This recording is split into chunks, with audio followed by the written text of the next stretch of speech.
1800년대엔 유럽도, 1900년대엔 미국도, 1950년대엔 일본도 이머징 마켓이었습니다. 세상은 늘 변하기에 누군가는 변화의 흐름을 읽어야 합니다. 큰 흐름을 읽는 힘, 미래에셋.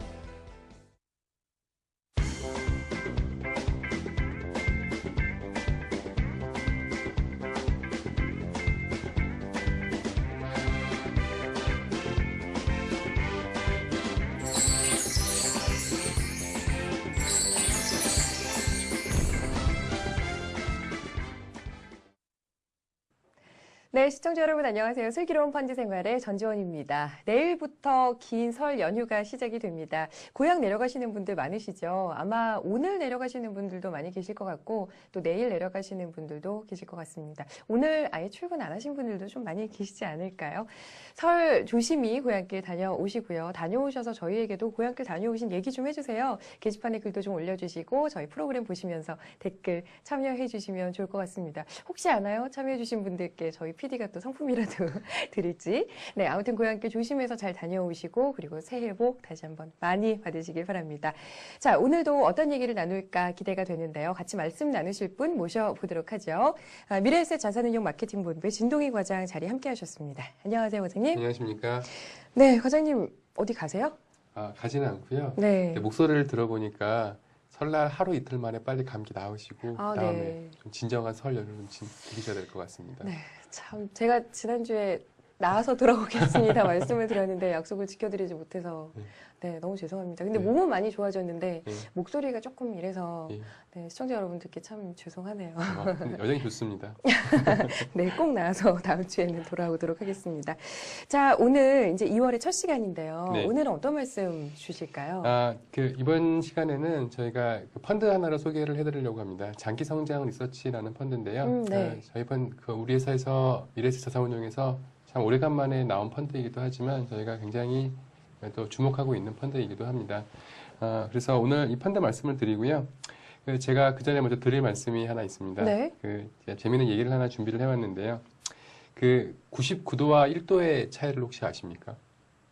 어떤 차일까요? 온도가 차이가 크네요, 일단. 네, 딱 이제 물이 끓고 이제 수증기가 되려면 딱 100도가 되어야 되지 않습니까? 근데 0도건 물이 99도건 사실 그 전에는 끓지 않는 건 마찬가지지 않습니까? 그래서 네.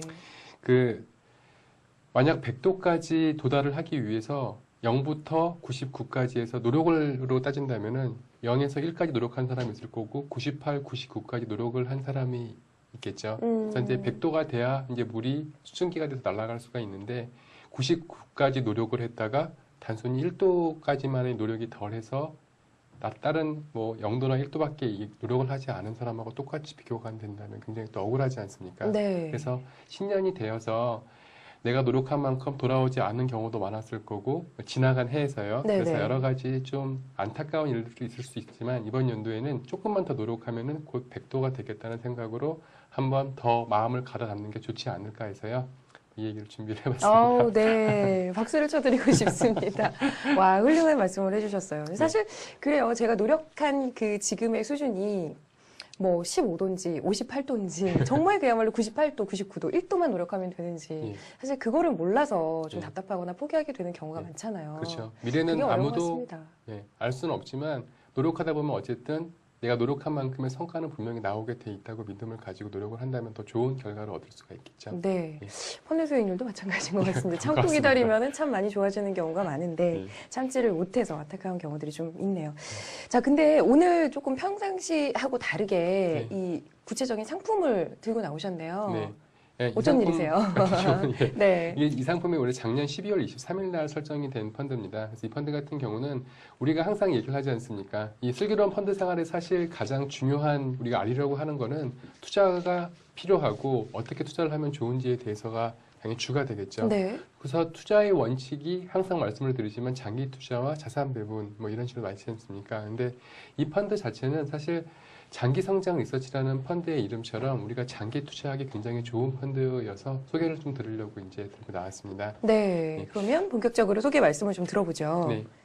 지금 이 펀드 같은 경우는 뭐 우리투자증권과 미래에셋증권이나 이제 여러 판매사에서 판매가 되고 있고요. 계속 이제 판매사가 이제 늘어날 걸로 예상이 되고 있습니다. 그래서 이 펀드 같은 경우는 잠깐 화면을 준비해 왔는데요. 이 펀드는 이제 코스피를 벤치마크로 합니다. 그래서 그 미래에셋 자산운용의 리서치 능력을 최대한 활용을 해서 그 탑다운 방식이 바텀업 방식을 병행을 해서 지속 가능한 성장과 실속 있는 저평가 기업에 적극적으로 투자해서 장기적으로 이제 자본 이득을 추구하는 펀드이기도 합니다. 네. 특히 이제 이 펀드가 이제 차차 말씀을 드리겠지만 그 투자하는 대상이 차별화된 경쟁력을 보유하고 있는 기업 중에서 본질 가치보다 저평가되어 있는 그런 기업에 장기적으로 투자하는 것을 기본 전략으로 삼고 있는데요. 뭐 모든 펀드가 그렇다고 할 수 있겠지만 그 기존의 그런 성장 주식형 펀드와의 가장 큰 차이는 안정성을 높이기 위해서 기업 이익의 변동성이 굉장히 큰 사이클을 가진 그런 산업이나 또 모멘텀 투자라고 하지 않습니까? 그런 모멘텀이 높은 기업에 투자하는 것을 좀 이렇게 지향하고, 그러니까 투자비를 낮게 가져가고 장기적으로 투자하기 굉장히 좋은 그런 기업의 주식에 투자한다고 볼 수가 있습니다. 네. 예. 그래서 뭐 이 펀드가 투자하는 것 자체만으로도 이제 장기 투자로 투자에 올바른 그런 투자를 하는 걸 유도한다고 하는 펀드라고 해야 할까요? 그래서 그런 펀드라고 할 수가 있습니다. 네. 그러니까 이제 펀드 매니저의 역량에 따라서 조금 이렇게 조절이 되는 그런 펀드라기보다는 장기적으로 봤을 때 성장 가능성이 있는 그런 그 종목들을 좀 오래 투자한다고 볼 수 있겠군요. 그렇습니다. 그래서 이게 펀드 매니저가 물론 관여를 하긴 하지만 저희 리서치 센터에서 운영을 한다고 생각을 하시면 될 펀드 같습니다. 네. 예, 그래서 그 리서치를 바탕으로 기업을 발굴을 해서 투자하는 펀드라고 할 수가 있습니다. 제가 다음 그 화면 보면서 말씀을 드리겠는데요. 이 펀드 같은 경우는 이제 뭐 일반적인 사항입니다. 그래서 환매 관련해서 나와 있고요. 그리고 네, 수수료를 나타내는 수수료 같은 경우는 경우요? 그 클래스 A의 경우는 이제 그 1% 이내의 선취 수수료를 제외하고 1.64% 정도의 수수료를 가져가고요. 클래스 C의 경우는 한 2.27% 정도 가져갑니다. 근데 이 펀드 같은 경우는 가입 연도에 따라서 판매 그 보수가 점차 낮아지는 이연 판매 보수 제도라고 하죠. CDSC 방식이라고 하는데요. 이 방식이 당연히 적용이 되기 때문에 클래스 C에 가입한다고 가정을 했을 때 1년 단위로 판매 보수가 계속 인하가 돼서요. 3년 이후에는 1.67%까지 단계적으로 이제 보수가 낮아지게 되는 겁니다. 그래서 네. 이 펀드가 추구하는 게 장기적으로 투자하는 거기 때문에 장기적으로 투자하면 계속 이런 혜택이 있으니까요. 투자를 같이 한번 고려를 해보셨으면 좋겠습니다. 네, 투자를 고려를 해보시면서 장기 투자를 더 고려하실 수 있는 네, 요인이 그렇습니다. 아닌가 싶은 생각이 드네요.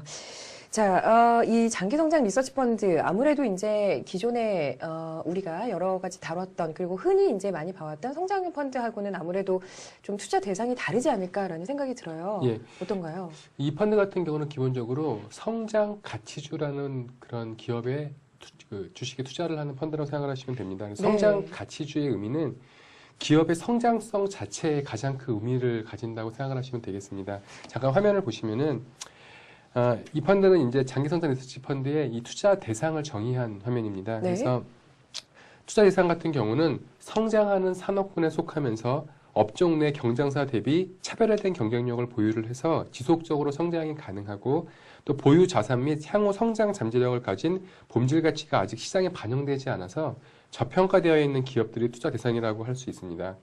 그래서 제가 여기서 질문을 하나 한번 드려볼게요. 네. 그냥 뭐 우리가 뭐 일반적으로 가치주라고 하지 않습니까? 가치주라고 하면은 뭐 대형주, 중형주, 소형주 중에서 어떤 게 가장 많이 생각이 나십니까? 아무래도 가치주라고 하면요. 음. 시장에서 일반적인 인식은 중소형주 쪽으로 많이 생각이 나는 것 같아요. 그렇습니다. 뭐 기업의 가치가 있는데 앞으로 향후 커가 나갈 경우를 가치주라고 많이 하지 네, 않습니까? 네. 그래서 당연히 기존의 가치주 펀드 같은 경우는 그 중소형주에 투자를 많이 하는 그런 경향이 있습니다. 근데 네.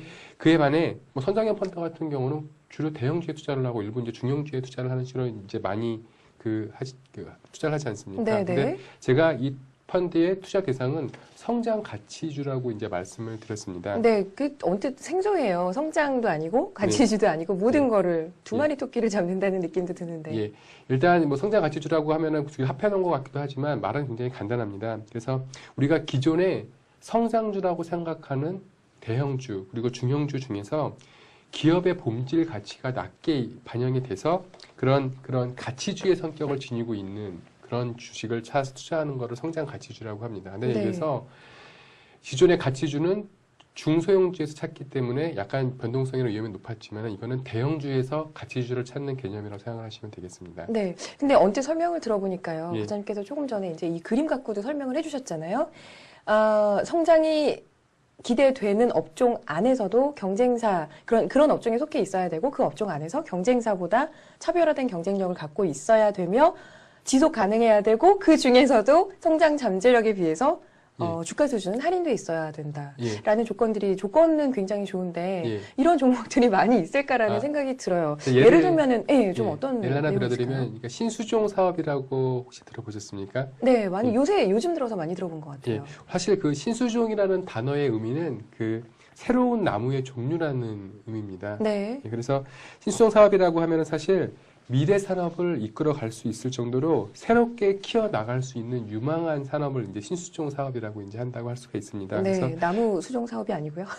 그렇습니다. 네. 그래서 다른 말로 하면은 차세대 주력 산업이라고 이제 표현할 수가 있겠죠. 그래서 예를 들면은 뭐 친환경 에너지 최근에 이제 신문에 많이 나오지 않습니까? 그래서 뭐 신재생 에너지라든지 바이오 산업 이런 게 이제 신수종 산업이라고 표현할 수가 있겠습니다. 네. 그래서 따라서 가치주로서 이제 신수종 사업이라고 하면 일반적으로 중소형주에서 관련 기술을 가지고는 있지만 아직은 초기 단계라 나중에 많이 성장할 가능성이 있기 때문에 기존의 가치주 펀드에서 이제 투자 고려 대상이 되는 걸 가치주 펀드라고 이제 할 수가 있겠죠. 이런 데 투자를 하는 거를요. 근데 성장 가치주는 만약에 그런 기존 가치주와 뭐가 다르냐고 한다고 하면은 성장 가치주 같은 경우는 이런 신수종 사업을 그런 추구하는 기업 중에서 어느 정도 관련 기술을 펼쳐서 이미 어느 정도 이익이 나고 있는 기업들을 표현한다고 할 수 있겠습니다. 즉 차이점이 기존의 가치주는 신수종 사업 중에서 관련 기술을 보유만 하고 있어도 이거 기업 커나갈 가능성이 있으니까 투자할 만한 가치가 있겠구나 하고 투자를 하겠지만 네, 아직 시장에서 검증되지 않았다 하더라도 예, 그렇습니다. 네네. 근데 그 장기성 저치펀드 같은 경우는 같은 신수종 사업이라고 해도 이미 신수종 사업 관련해서 관련 기술을 개발이 돼서 어느 정도 상품으로 나와서 그 상품으로 인해서 어느 정도 이익을 갖고 있는 그런 기업들을 찾아서 하지만 이 기업은 신수종 사업에 관련된 기술을 갖고 있기 때문에 더 커나갈 가능성이 있겠죠. 이런 식으로 중대형주 중에서 성장주 중에서 이제 가치주 성격을 갖고 있는 거에 투자를 한다고 이해를 하시면 되겠습니다. 네. 그러니까 이제 아주 그러니까 잠재력만을 보는 게 아니라 잠재력 플러스 어느 정도 시장에서 검증이 돼서 그걸로 인해서 이익이 난 그런 기업들을 그렇습니다. 찾아서 투자를 하게 되는군요. 정확히 파악하십니다. 네. 열심히 듣고 있습니다, 지금. 관련해서 이제 저희 그 그래프를 정리를 해왔는데요. 네. 이 그림은 이제 장기성 펀드의 투자 영역을 나타내는 그림입니다. 그래서 보시는 바와 같이 투자 영역은 기존의 그 대형 성장주 투자 영역과 중소형 가치주 투자 영역의 중간 정도에 위치한다고 보시면 되겠습니다. 그래서 기존 가치주는 말씀드린 대로 중소형주 위주지만 성장 가치주는 중대형주 위주로 투자를 하고요. 가치주 성격을 갖는 기업의 주식에 투자를 한다고 보시면 되겠습니다. 그래서 정리하면은 펀드의 집중 투자 영역은 예를 들어서 뭐 인구 구조 및 화폐 가치까지 고려한 이머징 소비 시장의 성장이나 뭐 신성장 산업 그리고 뭐 장기적으로 산업의 선장성과 기업의 수익성 모두를 기대할 수 있는 그런 영역에 투자한다고 보시면 되겠죠. 네. 그러면은 구체적으로 투자 대상은 어떻게 정해지나요? 투자 대상 같은 경우는 제가 다음 그림을 준비를 해왔는데요. 네. 그 그림과 같이 일반적으로 펀드에서는 기업을 첫 번째 시장 상황 그리고 이익의 성장성과 그 경영진의 능력 등을 계량하여서 그 기업의 중장기 성장 능력을 반영한 이런 성장 부문과 두 번째 현재 수익을 토대로 연구 수익 창출 능력을 가늠을 해서 이익의 레벨과 방향성을 포함하는 수익 부문 그리고 마지막으로 기업의 보유자산과 현금 가치 그리고 청산 가치를 고려해서 이런 수익성에 근거하는 자산 부문 이 세 가지로 분류해서 이제 본진 가치를 주로 판단을 합니다. 근데 기존 가치주는 맨 아래의 그 자산 부문에 가장 큰 비중을 두지만 당사 같은 경우는 맨 위에 성장 부문에 성장 가능성 부분에 가장 큰 비중을 두고 투자한다고 생각을 하시면 될 것 같습니다. 그리고 이 장기 성장 리서치 펀드의 그런 운용 철학은 가치 투자입니다. 일반적으로 사용되는 가치 개념인 자산 가치의 그런 수익 가치뿐만 아니라 성장까지도 이런 가치의 개념으로 보고 그 운용하고 있는 겁니다. 거기에다가 그 이 세 가지 가치 중에서 특히 말씀드린 대로 성장에 가장 큰 초점을 맞추고 있고요. 그래서 이런 성장성이 높은 기업에 대한 투자를 통해서 초과 성과를 추구하는 펀드라고 이제 할 수가 있겠습니다. 네. 예. 성장까지도 가치의 개념으로 본다고 말씀을 하셨는데 네. 일반적으로 시장에서 가치주라고 하면은 받는 느낌하고는 조금 다르네요. 그런 네, 느낌이 그렇습니다. 조금 드는데 네. 성장을 더 중요한 초점으로 보시고 계시다고 네. 하셨잖아요. 예. 그러면 성장 가치주 중에서 성장을 좀 더 중요시한다는 건가요? 예, 실질적으로 여기서 성장이라는 의미는 그 많은 성장형 펀드에서 뭐 차세대 성장 노력과 같은 예측하기 쉽지 않은 그런 그 미래의 수익에 대한 기대감까지 성장의 범주에 이제 포함하고 있습니다. 그러나 그 이 펀드 같은 경우는 산업의 성장성뿐만 아니라 그 말씀드린 대로 기업이 현재 벌어들이고 있는 그런 수익성까지 성장성을 평가하는데 이제 그 고려를 하는 겁니다. 네. 따라서 단순하게 이제 설비 투자가 있냐 없냐 이런 유무에 관계없이 미래의 가치에 중점을 두고 기업을 이제 평가를 하는 것이 아니라 설비 투자 단계가 어느 정도 마무리돼서 현재 어느 정도 이익을 거두기 시작한 그런 기업에 높은 점수를 주게 돼 있는 겁니다. 즉 기업 이익에 초점을 맞춰서 이익이 안정적으로 꾸준히 성장할 수 있는가, 그리고 동종산업에서 차별화된 경쟁력을 가지고 있는가가 굉장히 중요한 평가 요소가 되게 되겠죠. 네. 예. 그러면은 방금 말씀하신 그런 점들이 기존의 이제 다른 펀드들하고의 차이점이라고 볼 수 있겠네요. 예, 그렇습니다. 그 기존의 펀드들과 제가 잠깐 차이점을 설명을 해드리면 이 펀드 같은 경우는 그 이제 앞에서 제가 말씀드린 부분도 같이 포함해서 얘기하는 게 가능할 것 같은데요. 네. 그 보시는 바와 같이 그 일반적으로 가치 투자의 포커스는 성장 수익 자산에서 자산에 가장 큰 비중을 둔다고 말씀을 드리지 않았습니까? 네. 근데 이거는 보기와 같이 성장에 가장 큰 포커스를 둔다고 할 수가 있겠습니다. 그래서 미래 가치를 가장 높게 평가하는 거죠. 그리고 운용 전략상의 차이는 일반적으로 가치 투자를 운용 철학으로 운용하는 펀드들은 저평가된 중소형주 중심으로 장기 투자하는 컨셉을 갖고 있는 반면에 대부분의 주식형 펀드들은 대형 성장주를 바탕으로 이제 시시각각 변하는 시장 상황에 따라서 모멘텀 투자에 초점을 맞추고 있습니다. 네. 이들과는 다르게 장기 성장 펀드 같은 경우는 중대형 성장 가치에 집중을 하지만 모멘텀 투자를 일단 지향을 합니다. 이게 굉장히 중요한 부분이기도 한데요. 그리고 또 그런 사이클, 기복이 높은 그런 산업에 투자하는 것도 지향을 하고요. 그래서 실질적인 포트폴리오 구성에서도 기존의 성장주 펀드하고 비교를 해보면은 이제 IT 비중이나 유틸리티 낮은 반면에 내수 소비재 및 필수 소비재의 비중은 그 굉장히 높은 경향을 보이고 있습니다. 그래서 이 그림에도 나와 있지만 그 오른쪽 그림인데요. 그 예를 들어 이머징 소비 시장의 성장, 그리고 에너지 절감, 그리고 신성장 산업 등에 관련된 경쟁력을 가지고 있는 그런 기업들에 더 투자를 더 많이를 하는 거죠. 네. 그래서 제가 기존 가치주 펀드와 그리고 기존 성장형 펀드, 그리고 이 펀드의 차이점을 제가 한 표로 정리를 해왔습니다. 잠깐 한번 보시죠. 그 이 표를 보시면은 이제 말씀드린 대로 주요 투자 대상에서 그 기존 가치주는 중소형, 성장형은 대형주 위주로 이렇게 투자를 하지 않습니까? 네. 근데 이 펀드는 자체 경쟁력을 보유한 중대형주 위주로 이제 투자를 합니다. 그리고 주식을 매수한 이유로는 당연히 이제 그런 기업을 찾았으니까 장기적으로 보유해서 회전율을 굉장히 낮게 가져갑니다. 왜? 회전율 높게 가져가면 사실 주식 매수로도 있고 여러 가지 그런 게 들지 그렇죠. 않습니까? 네. 근데 일단 이 펀드 같은 경우는 기존 성장형보다 회전율을 굉장히 낮게 가져가고요. 또 기대 수익률 또한 펀드의 투자 대상의 차별점으로 인해서 기존 성장형 펀드와 같이 높게 가져가고 위험 부담 같은 경우는 기존 가치주보다 낮게 가져갑니다. 즉 기존 가치주와 성장형 펀드들의 그런 장점들이라 할 수 있는 부분을 상호 보완적으로 가지고 있는 펀드라고 이제 말씀을 드릴 수가 있겠습니다. 네, 예. 그렇군요.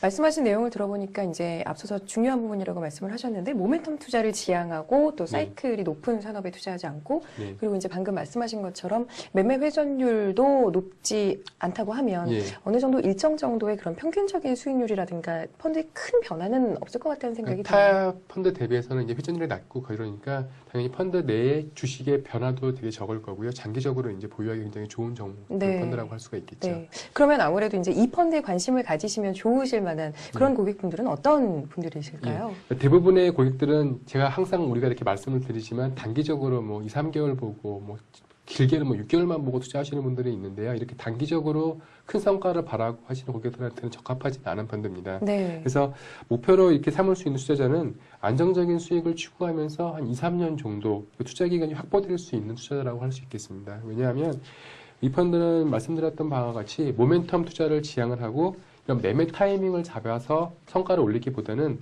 경쟁력 있는 기업의 꾸준한 그런 이익을 바탕으로 수익을 얻고자 하는 펀드이기 때문입니다. 그래서 실질적으로 장기적인 관점에서 투자할 수 있는 그런 투자자에게 맞는 상품이 되겠죠. 네, 아무래도 이제 그 향후의 가치, 성장 가치를 보고 이제 투자하는 거니까. 예. 근데 이런 좀 장기적인 펀드, 장기로 투자하는 게 좋은 상품 같은 경우에는 마음도 장기적인 그런 여유가 있어야 되겠지만 네. 돈도 장기적으로 좀 묶어둘 수 있는 그런 자금이어야 되겠죠. 예, 그런 자금이 당연히 네. 하겠죠. 마음은 그렇더라도 돈이 필요하면 참 오래 유지하기가 어렵죠. 예, 그 적립식이 있지 않습니까? 작은 금액으로 장기적으로 투자할 수 네, 있는. 그렇죠. 예. 네, 그렇습니다.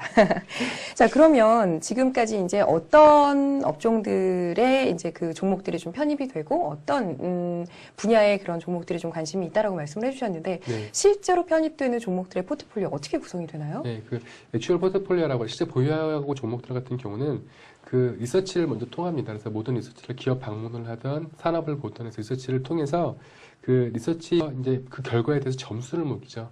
네. 이 펀드의 특징이기도 한데요. 다음 페이지 보시면 이제 스코어링 시스템이라고 그 각 기업별로 이 스코어링 시스템을 그 도용을 한 펀드이기도 합니다. 그래서 잠깐 화면에서 말씀을 드리면은 시스템에서 평가하는 항목으로는 크게 업종 내 위치나 이익 마진 그리고 또는 시장 점유율 추이 등으로 나타나는 기업의 경쟁력과 밸류에이션 그리고 성장성과 투자 여력과 현금 흐름을 중심으로 평가하는 재무 안정성 그리고 마지막으로 최고 경영진의 투자에 대한 의지 등을 바탕으로 하는 이제 기업의 전략 등이 있습니다. 그래서 이 네. 중에서 특히 경쟁력 항목에 당연히 이제 배점을 많이 주고 있죠. 그래서 경쟁력이 담보되어야 그 지속 가능한 성장이 가능할 수 있기 때문인데요. 이와 같은 그 스코어링 시스템에서 도출된 점수에 따라서 각 종목에 있는 투자 비중을 이제 결정을 하고 있고요. 또 이 점수는 매 분기마다 이제 리서치 각 센터 담당자에 의해서 계속 업데이트가 이제 되고 있습니다. 네, 그렇군요. 앞서서 계속 이제 이 펀드는 이 상품은 조금 장기적으로 가져간다라고 말씀을 주셨잖아요. 예. 그렇다면은 실질적으로 이제 발굴한 기업에 대한 예를 들어 A라는 기업이 편입이 되는 게 좋겠다라고 판단을 하면 그 기업이 편입되어 있는 실제적인 기간이라든가 네. 이런 거는 어떻게 되나요? 당연히 장기 보유니까 이제 예를 들어서 이번에 리서치를 통해서 기업을 발굴을 해서 그 기업에 투자를 한다. 그러면은 사실 계속 보유하고 있는 걸 전략으로 하는 그 성격에 갖고 있는 펀드이기도 합니다. 네. 근데 계속 보유하긴 하지만 언제나 우리가 생각하는 것과 같이 경쟁력이 있다. 이 사람이 발전을 할 거다 예상을 한다고 하더라도 그게 시장 상황에 따라서 아니면 또 새로운 기술이 나와서 잘못될 수도 있지 않습니까? 네. 이런 건 항상 모니터링을 하고 만약에 그런 새로운 기술이 발견이거나 시장이 변화한다면은 다시 또 거기에 맞게 기업을 찾겠죠. 이런 큰 변화가 없는 한 계속 이 펀드 같은 경우는 그 기업에 투자를 해나가기 때문에 시적으로 굉장히 회전율이 낮습니다. 그래서 일반적으로 주식형 펀드의 그 매매 회전율이 한 200에서 250% 정도 사이에 됩니다. 옛날에 그 뭐 매매 수수료를 너무 많이 떼가는 거 아니냐 그래서 뭐 1000% 이상 네네. 넘는 펀드가 있다 해서 문제가 있었는데 실질적으로 대부분의 펀드들이 한 200%에서 250% 정도를 가져가는데요. 이 펀드 같은 경우는 이거보다 훨씬 낮은 뭐 반 정도나 이 정도 같은 게 낮게 그렇게 회전율을 가져갈 예정입니다. 그래서 당연히 평균적으로 한번 매수하면 1년 이상 장기 보유하는 것을 목적으로 하고요. 또 뭐 3년 이상 또 가져갈 수도 있는 거고요. 그래서 이거를 시장 상황에 따라 또 기업의 가치에 따라도 달라질 수가 있겠죠. 네. 예. 앞서서 이제 평가하는 여러 가지 항목을 말씀을 주셨는데 네. 앞서서도 가장 이제 강조가 되는 부분이 우리가 성장에 대한 부분을 지금 우리 이 성장 가치주에 네. 대해서는 조금 더 중요하게 생각한다 말씀을 주셨잖아요. 네. 그렇다면 이 성장이라는 부분을 어떻게 평가하는지도 예. 궁금해요. 사실 이 성장이라는 부분을 어떻게 찾냐고 진짜 궁금해할 수도 있겠지만 네. 이게 예를 한번 제가 들어보면은 이게 산업화가 많이 되고 있지 않습니까? 이런 거에 얼마나 이 산업화가 됐는지 이런 것도 찾을 수가 있습니다. 그래서 제가 잠깐 그림을 보여드리겠는데요. 이 그림 같은 경우는 그 전체 우리 역사적으로 할 수 있을 때부터 전체적인 이런 산업화가 얼마나 됐는지를 알아보는 그런 그림입니다. 이게 보면은 지금까지 전 세계적으로는 한 두 번에 걸쳐서 큰 부흥기가 있었습니다. 네. 한 번 1차는 미국의 주도로 인해서 왜 이때 막 제임스 워트가 뭐 엔진 발명하고 포드에서 컨베이어 벨트에 의해서 단순 작업으로 산업 작업을 분리하면서 이제 대량 생산이 가능하게 된 때 아닙니까? 네. 그런 식으로 해서 미국을 중심으로 해서 이제 한 번 부흥기가 있었고요. 두 번째는 2차 세계대전 이후에 독일과 일본을 중심으로 해서 이제 미국도 같이 했었죠. 이때 부흥기가 있었습니다. 그리고 세 번째가 지금 현재 중국과 신흥 경쟁을 중심으로 이제 부흥기가 왔다고 판단하고 있는데요. 이 모든 부흥기의 공통점은 크게 산업화를 거친 다음에 그 이후에 소비화가 뒤따라왔다는 겁니다. 네. 예, 그래서 지금 현재는 다 느끼고 계시겠지만 이 신흥 경제를 중심으로 해서 산업화가 많이 되어가고 있죠. 그런 것들을 통해서 이제 향후에는 소비화 중심으로까지 해서 굉장히 장기적으로 부흥기가 될 것으로 이제 예상이 되고 있는 겁니다. 그래서 향후에는 당연히 산업화 정도에서 이 성장을 찾을 수가 있겠죠. 그래서 잠깐 화면을 보시면은 이 그림은 세계 성장률과 선진국 및 신흥국의 그 투자율을 비교한 그래프입니다. 그래서 보시는 바와 같이 신흥국에 대한 투자가 훨씬 더 많이 늘어나고 있는 상태죠. 그래서 지금 말씀드린 성장 같은 경우는 그 이머징 마켓에서 일단 찾을 수 있다고 어느 정도 또 고려를 할 수 있는 그런 상황이 될 수가 있겠죠. 네. 또 이런 성장은 크게 이렇게 이머징 마켓에서 성장이 올 수가 있겠구나 하고 성장을 찾을 수도 있겠지만 좀 더 짧게 보면은 또 인구 변화의 구조에서도 찾을 수가 있습니다. 잠깐 화면을 보시면은 이 그림은 그 국내 인구 구성의 구성비를 추이를 이제 쭉 한번 살펴본 그래프입니다. 그래서 네. 연령대별 비중이네요. 예, 그렇죠? 그렇습니다. 네. 그래서 눈여겨 보셔야 할 부분은 이 65세 이상으로 표현된 이 붉은색 그래프인데요. 보시는 바와 같이 급속도로 세 이상의 인구 구성비가 늘고 있습니다. 그래서 이 급속한 증가 현상은 그 검정색 선으로 표시되는 14세 이하의 인구 구성비가 떨어지는 그런 이쪽 출산율이 점점 떨어지는 데서 이제 찾을 수가 있습니다. 그래서 우리나라 출산율이 얼마인 줄 아십니까? 지금? 얼마 전에 말씀하지 않으셨나요? 예, 1.2명? 1.3명. 예, 예, 그렇게 안 1.13명. 돼- 네, 예, 네. 그래서 2050년이 되면은 60세 이상의 인구가 우리나라에서 이제 50% 이상 될 거라고 이제 제가 말씀을 드린 기억이 나는데요. 이러한 고령화도 국가적인 문제지만 이러한 노령계층의 증가로 인해서 변화되는 소비 성향에서도 또 다른 성장을 찾을 수가 있겠죠. 왜냐하면 노년층이 더 인구에서 증가한다는 것은 그만큼 그 노령계층에 의해서 소비가 더 많이 일어나는 걸 네. 마련해 주니까요. 그래서 뭐 건강식품이나 의료산업, 뭐 관련 산업이나 제약산업, 또 여행 등 그런 산업 등에서 추가적인 성장을 또 이렇게 예상할 수가 있겠죠. 그래서 또 출산율이 줄어들에 따라서 뭐 교육이나 아동노소 등은 소비가 약간 좀 감소할 수도 있겠죠. 이렇게 성장 그렇겠네요. 같은, 네. 예, 그래서 이렇게 전체적으로 거시적으로 보다 보면은 이렇게 세계가 어떻게 흘러가다는 거시적으로 가다 보면은 성장이 어디서 있을 수 있겠구나 하는 것을 또 볼 수가 있겠죠. 그래서 그 산업이나 그 성장하는 곳을 본 다음에 또 관련 기업들을 또 찾아서 투자를 하면은 당연히 될 수가 있겠죠. 그래서 이 외에도 뭐 정부 정책의 변화 자체에서도 또 성장을 찾을 수가 있을 거고요.